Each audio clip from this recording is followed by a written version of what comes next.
Hello, hello. Hi, everyone, and happy Friday. Welcome to another story time. Hope you guys are doing amazing today. If you happen to be in Texas, you're probably burning slowly, so my heart goes out to you. It is 100 degrees with 100% humidity, which feels like 100 and something else. Absolutely wrong. So what can we say? For a girl who grew up in Dominican Republic and Massachusetts, you think I will either love the heat or I will love the winter. I love neither, so I apologize for everybody.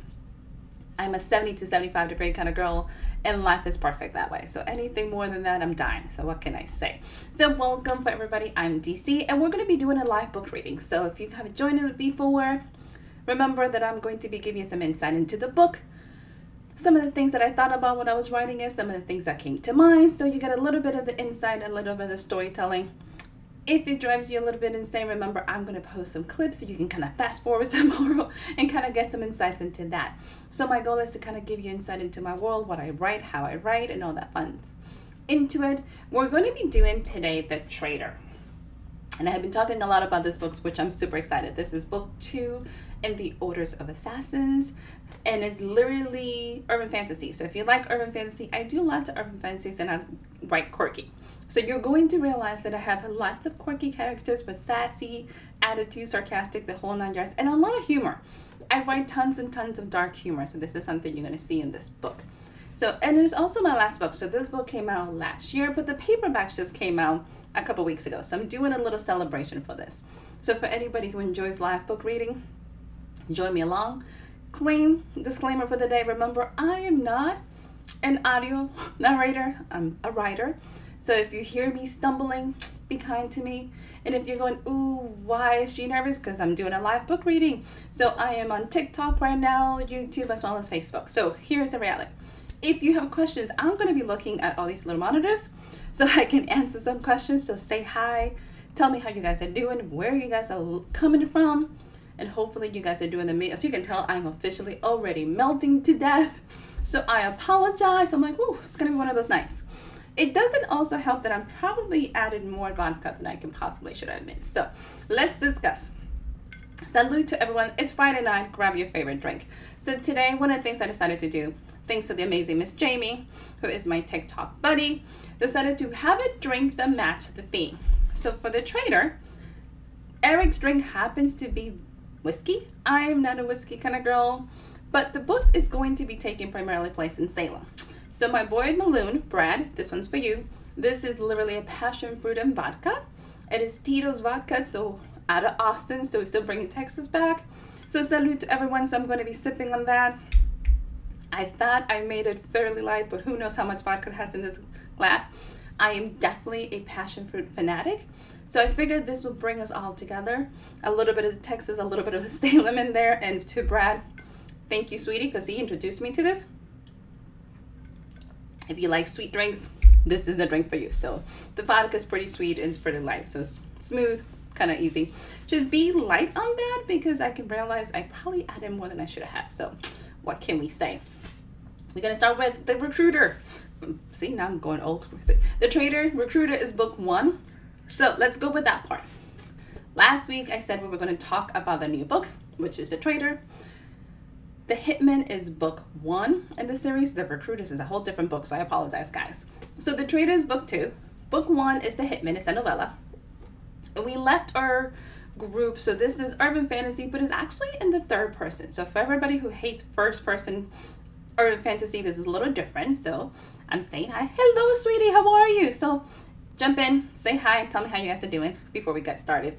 And if you have questions about it, remember, I'm here. I'll answer anything. So let me give you a background. This is for anybody who's been watching my series, following along. This series takes place after the Intendari. So they were betrayed, the horsemen were attacked, the Order of Witches was also betrayed, almost disseminated. So they completely got destroyed. So Eric, who happened to be in Texas with the Reaper's crew, left his job, decided he needed to go help the other witches and put everything back in order. He just didn't realize he was going to be an assassin. He doesn't like it. He doesn't want to be an assassin. He actually enjoyed being a cop. So now he's stuck in this job that he hates. So let's be honest. Some of us understand the meaning of being in jobs that we hate. What can I say? And then he decided that, oh God, I need to fix this so I can move on with my life. He doesn't know exactly how that's going to happen. So we also have Sasha. And Sasha happens to be an assassin who literally hates being an assassin. She's fairly bad at it. So in The Hitman, we leave that story and come back where they both actually have been summoned to go back to Salem. They were in New York City. They're coming back. So we're picking up a couple months after where they're both trying to figure it out what happened. What are we dragged into?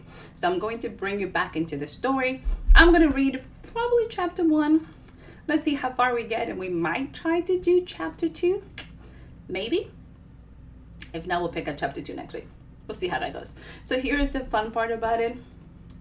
It is the fact that with this series, we're going to change perspective. So we're going to go from Eric to Sasha and back and forth. So we're going to start with Eric and depending how far we go.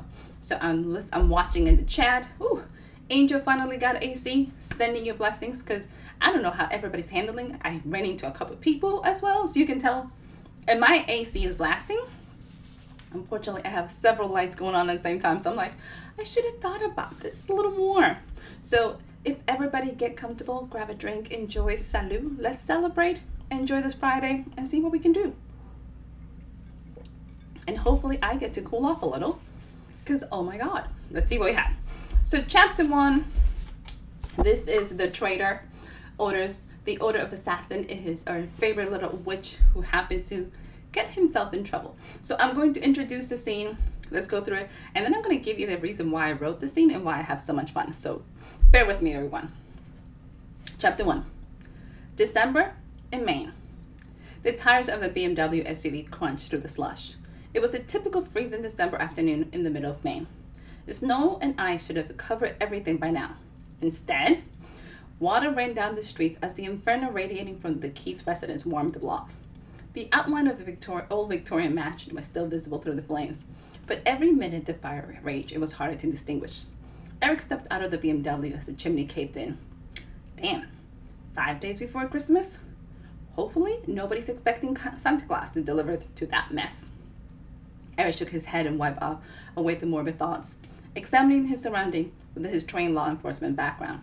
He adjusted his new sheepskin jacket, the latest model of the Overland Lance, over his muscular frame. It was a gorgeous design in black that complemented his dark brown eyes and hair. At times, both of his features switched colors to black, maybe with his magic playing with him, or his body preferred the darker colors. So Eric, it's about 173, which it's been a minute, so things happen that he probably can't control. Now he's old enough to go with the flow. Some of us should take like that cue as well. After over a century pondering the situation, he gave up on the idiosyncrasies of being a witch. Crack, pop, crack. The sounds were coming from inside the house. Eric could only guess what was breaking down because of the intense heat. The fire consumed the house like a hungry 5-year-old at a birthday party. It was unnatural how quickly it spread.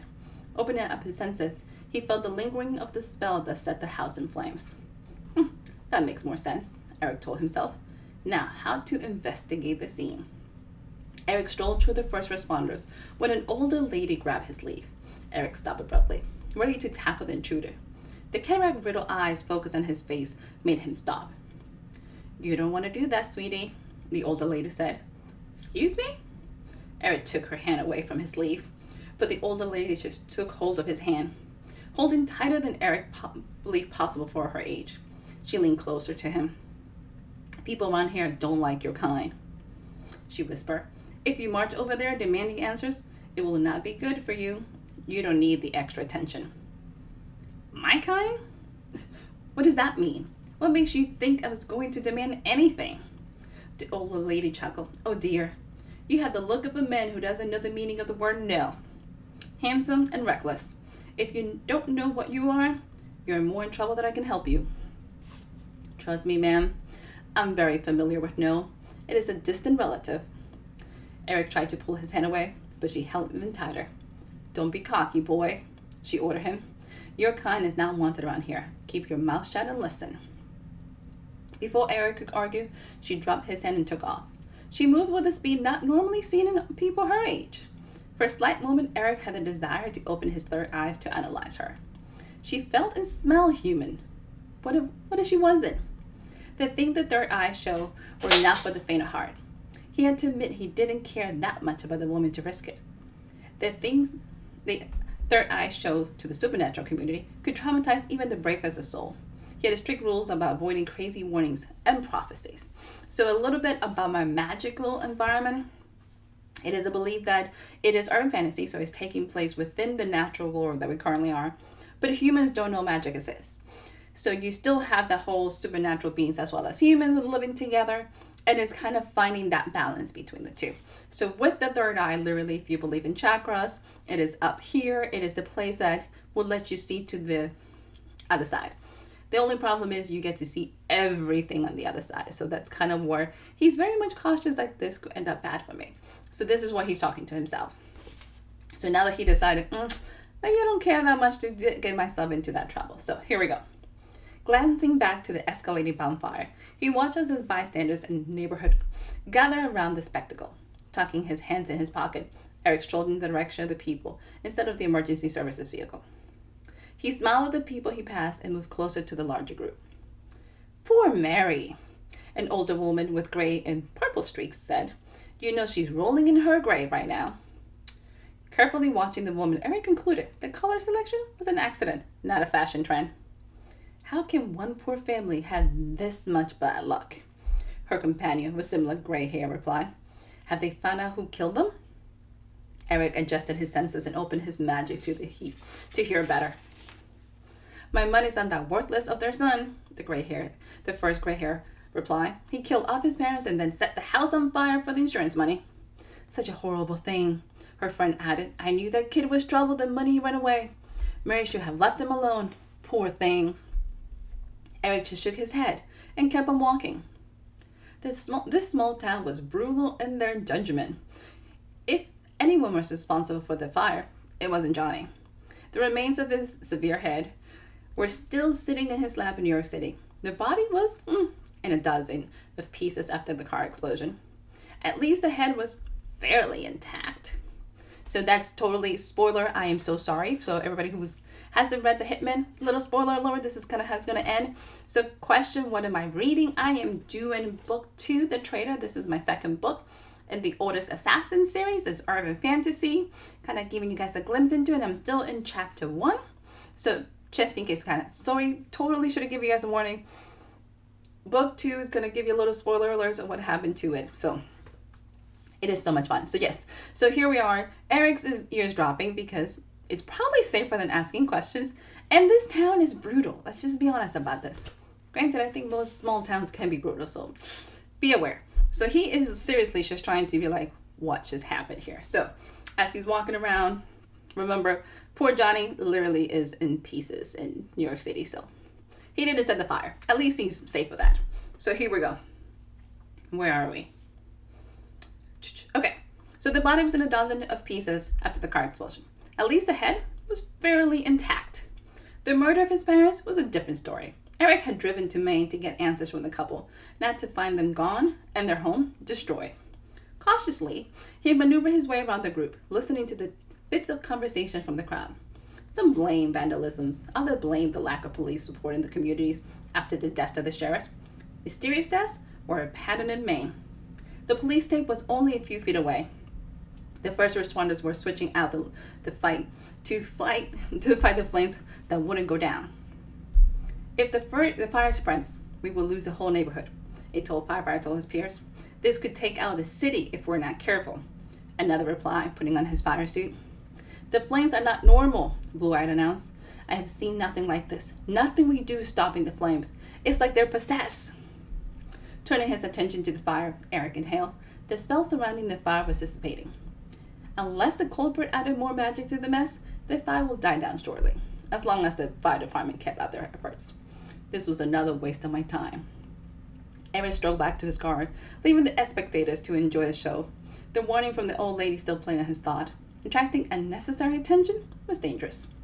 He made it to his car with no interruptions and climbed back in. Using the control panels on the dash, he dialed. Reaper's Mortuary. You tag them, we bag them, the cheerful voice of Bartholomew answered. A new side hustle?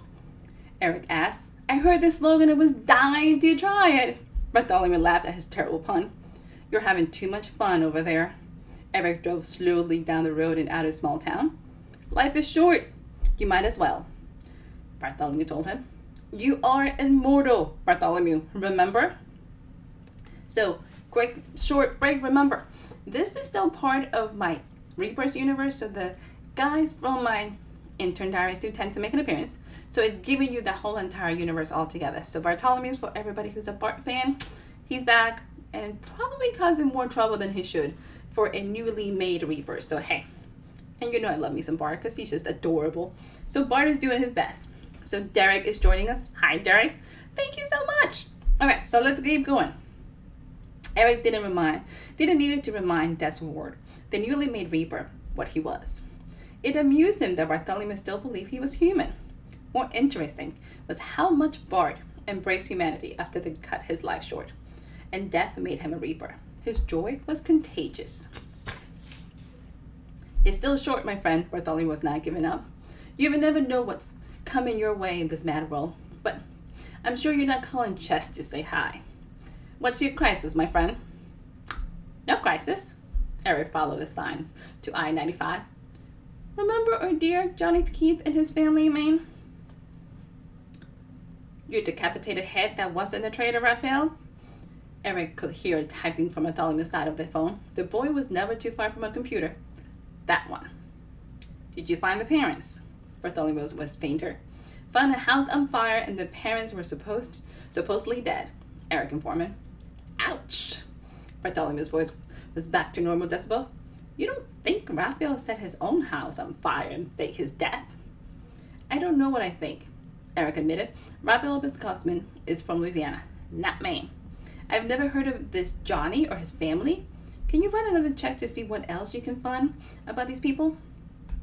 On it, Bartholomew was back typing. What else is bothering you? What makes you think something else is bothering me? You still on the phone? Bartholomew stopped typing. You got me. Eric took a deep breath. An older lady warned me that my kind wasn't welcome in this town.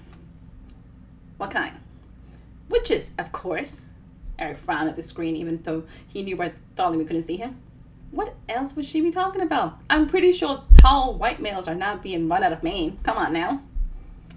Maybe she meant good-looking gay men, Bartholomew added. You have a very metro vibe, Eric.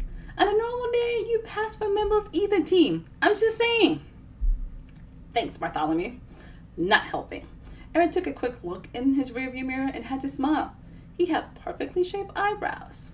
So for anybody who's questioning Eric, it's just Eric. He's extremely stylish and he's finally owning it, so let's be honest.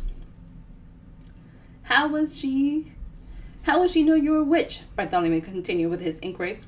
Was she a witch? She wasn't. Eric focused his attention on taking his exit. Are you sure?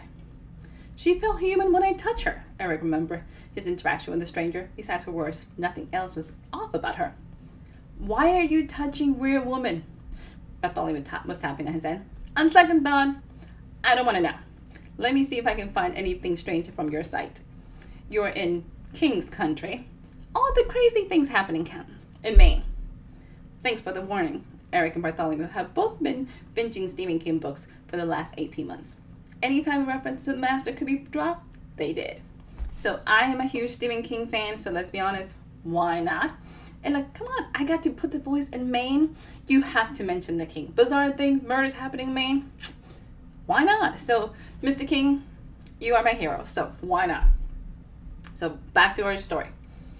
I'll keep you posted. Bartholomew disconnected before Eric replied. Obviously, I'm struggling to turn pages, so don't mind me. Here we go. It was a Reaper's tradition, and nobody was ever offended besides Isis. Whoever had the last comment should disconnect their calls. Goodbyes? Unnecessary. Isis still believed in proper phone etiquette. Disconnecting in mid-conversation drove her nuts. Eric, like the rest of the crew, now did it on purpose with her. Before his thoughts went too far down that path, he dialed again. What happened? Duke's European accent filled the card. Why do you think something happened every time I call? Eric enjoyed instigating the man. Because You only call when something happened. Duke emphasizing all his words. So, what happened? The house is on fire. Why? The sound of Duke's hands hitting against the wall was noticeable even from the other side of the phone. Why did you do it? Are you trying to replicate that Dr. Dre song? So, I need to give you guys an insight because I don't get to share this with many people. I am a huge, let's put it there, besides being crazy about urban fantasy, I love pop culture. I'm a huge music fanatic and I literally love hip hop. I grew up in the time when, Dr. Dre, Eminem were huge coming out, everything was blasting. So for anybody who remembers Forgot About Dre, that song, there's that. I also love music videos, just in case. There's a scene in the video with Eminem singing, and he's literally talking about this older lady who was kind of harassing them because they were drunk and being shenanigans outside her house. So she was yelling at them. Fast forward, the police show up and there's a fire. So he's heading in there. So the whole scene is like, the police showed up and I was standing next to a burned down house. So this is kind of where this scene came all about, because I thought, how funny would it be? And obviously I'm an author, so we think what ifs and funnies. To actually have poor Eric show up to this house and literally be like that song being going, and he's standing in front of a burned down house. So yes, so in order to add it and bring it full circle, so Duke is commenting on the scene. So this is where it all came from. Most of the times when I'm writing, there's pieces that come into my mind. I'll have either the first scene, every once in a while I'll have middle of the book that will just flash and I'll be like, ooh, that would make for a really fun book. And then I have to kind of figure out how to put it all together. This one was super fun because why not? And the good news is he didn't do it. Every once in a while, can't actually say Eric is not guilty of whatever's happening. So back to him, back to Duke pointing out the fact that Eric is a menace. Why did you do it? Are you trying to replicate that Dr. Dre song? I did nothing, Eric added with a smile on his face. I can't believe you're referring to Eminem and Dr. Dre. That song is a classic. And you are a mess. Duke was not backing down. On any other normal recon mission, Eric would be responsible for all the casualties and the mess on site. It was nice not to be involved with the major catastrophe. As you can tell, it doesn't happen very often to Eric. So here we go. Seriously? And the family? Duke was taking long pauses in between his questions. According to the neighbors, dead. Eric adjusted his cruise control to the annoying speed of 65. He really missed Texas highways. Not taking shots on New England. I love y'all. But why are you driving 65? What's up with this? What's going on? I'm just pointing it out. Last time I was there, I had to drive. Very frustrating. So Eric is feeling my pain. As you can tell, I channel a lot of my anger through my characters and they kind of feel it. So totally apologize. But it happened. Let's just go from there. Wait, what? Duke stuttered. Did you kill them? I did not kill anyone this time. But Eric knew it was early and things could change. But I need you to check the orders register. What am I looking for? Duke was back to his business, and like Bartholomew, couldn't stay away from a computer for too long. Find out if the Keys in Maine were registered with us. How long they've been dead, and why didn't we hear about it? I'm curious to know why they set the house on fire afterwards. Eric had a terrible feeling about this. What's going on? Duke stopped typing. I have an awful premonition, Eric confessed. Do we really have visibilities of all the witches in the world? We have been too focused on finding the traitors in our midst.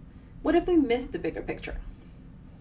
Our records are 90% accurate, Duke told him, but I will hate to think we're missing people. It's hard to protect those we're not tracking. Yet, we didn't know this family was dead. Maybe they weren't witches, Duke said softly.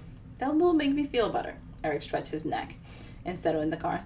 Let me know if you find something. I should be home in a few hours. You got it.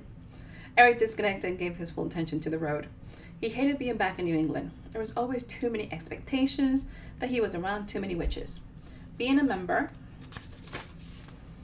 of one of the oldest families in America didn't help.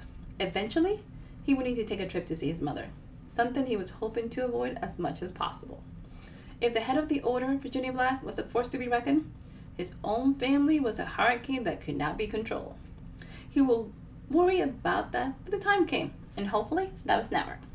So my dear friends, this is the Traitor. I just went through chapter 1 of the Orders of Assassin. We're going to do chapter 2 because I want you guys to get a feel for Sasha. Sasha is my fabulous shifter. She is an assassin who hates being an assassin and has been truly trying to kind of figure out what she's supposed to do. So her inside incident in this mess comes in. So Miss Jamie's joining in.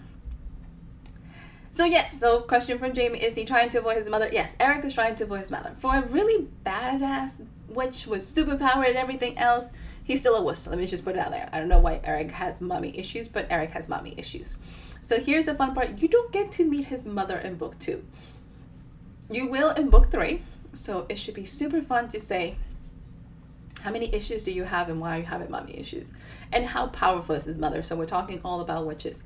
So Eric is right now pretty much trying to kind of figure out what he's supposed to do, trying to find his own way, because sometimes he's just struggling. So he also doesn't want to be a assassin. Let's be honest. He wants to help people.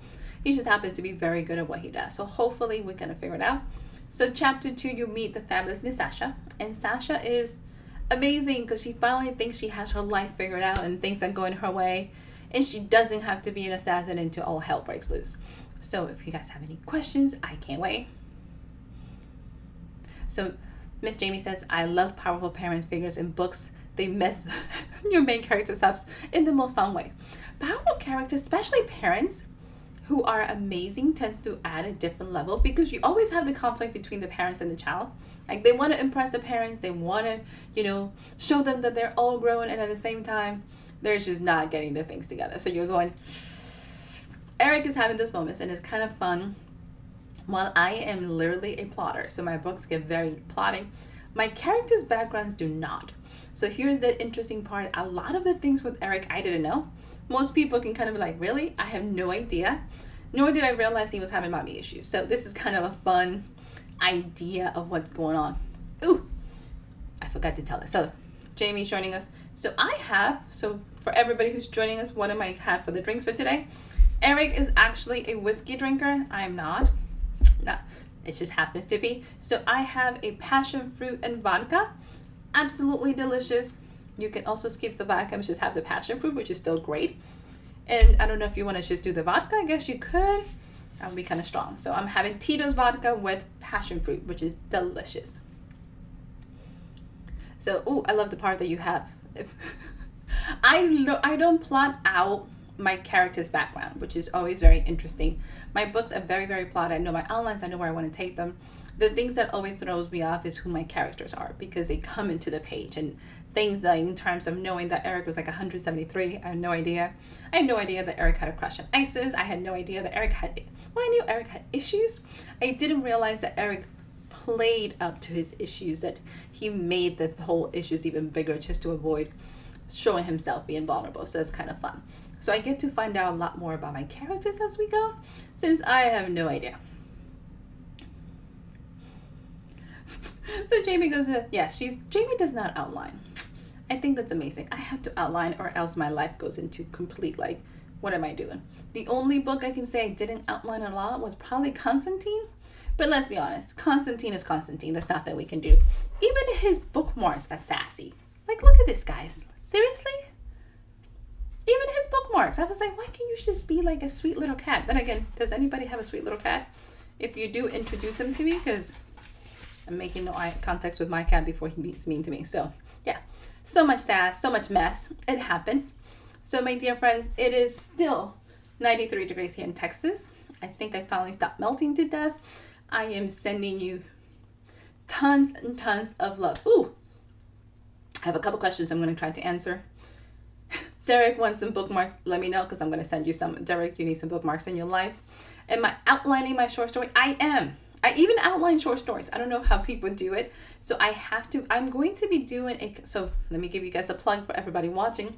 The amazing Miss Jamie and I are working on a short story collections that's going to be coming out every quarter. The first one is going to be all about werewolves. I'm going to give you guys, for anybody who loves Bartholomew, so you guys got to meet him now, it's going to be Adventures of Bart.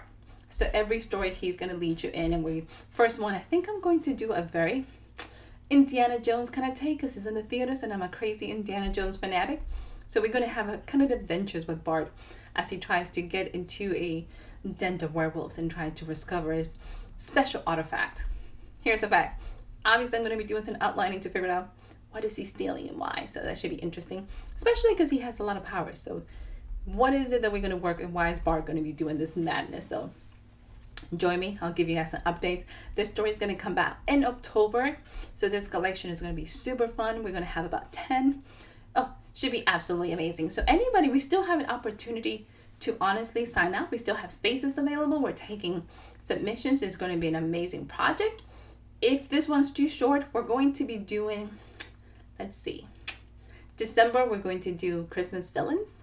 So if you're interested, any author who's interested or any aspiring authors who wants to join us in these collections, let us know. It should be super fun and super easy.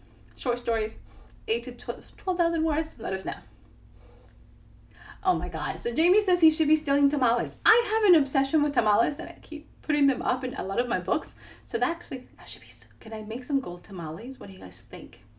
Like with some secret formulas or something like that? I think that could be a lot of fun. That's a really good idea. So this is what happens. So we're going to think about it.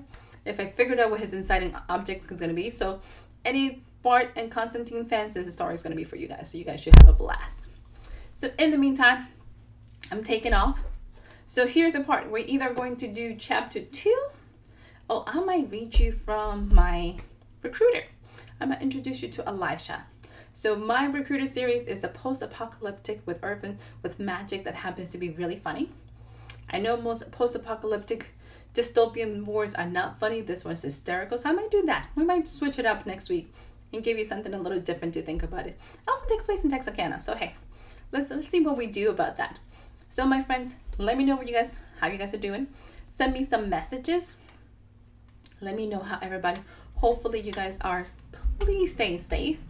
So yes, sleep well, guys. Behave, be good, enjoy your time.